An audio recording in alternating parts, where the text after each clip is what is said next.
Hi and welcome to another instalment here at the Academy.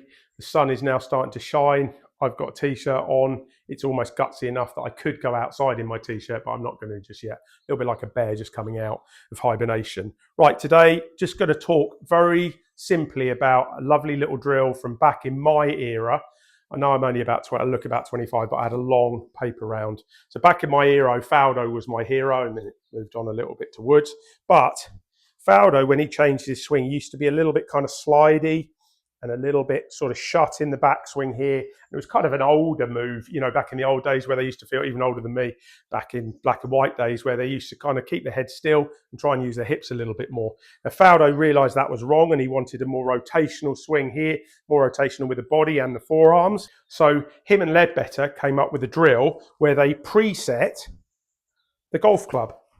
Now, they didn't just set it from address, they literally preset it with the hands staying where they are. Now, what he's done there, and if I do one from this side, what they used to do is set up in their posture, and then they would put the hands almost in front of the ball there. And can you see how that club is now parallel to where I'm going, parallel to the ground, toe up to the sky? Where after I've taken my address, I preset this wrist cock.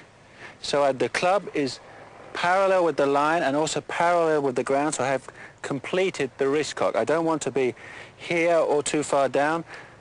Set it completely. Now from that point, all he had to do now was rotate or push his shoulder and the club back. The club should be on plane, and what that's doing is, as you can see here, it's removing wrist set or wrist cock or wrist hinge. It's now done, and now if I push my left bra strap or shoulder blade back along that club line, can you see how I've created that stretch and that width here without doing it? So instead of trying to blend it, which was hard for him back in the day when he was changing things, we just literally put it here. So this is my drill 101 of everything. What we've got is a nice 90. We've talked about that in the past. Now, if I push left arm down the club, away from me here, that creates that nice wind. You can hear in my voice there's a bit of stretch. Now simply all I do is turn my right shoulder behind me, but resisting with my right knee. I don't want anything else to fold back with it. So pulling back with the right shoulder. As you can see, I've completed the backswing in a perfect position. And coupling on from that, if you find that a little harder, to help you with that feeling, if we put the hand or the palm halfway down the club here, as I do that push again, it keeps that nice 90 in here and it keeps that width. And I feel like I've got some strength to then come back with.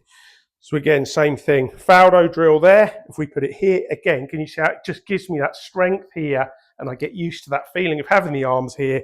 So if we go Faldo drill here, and if I'm going to do the Faldo drill, I have to have the little waggle. And he used to be a little bit left shoulder and he'd have a little trouser back in the old days. Not that I ever copied him. And we used to be here. And to be fair, if that's 20% of Faldo, I would be more than happy. What a legend. Have a great weekend.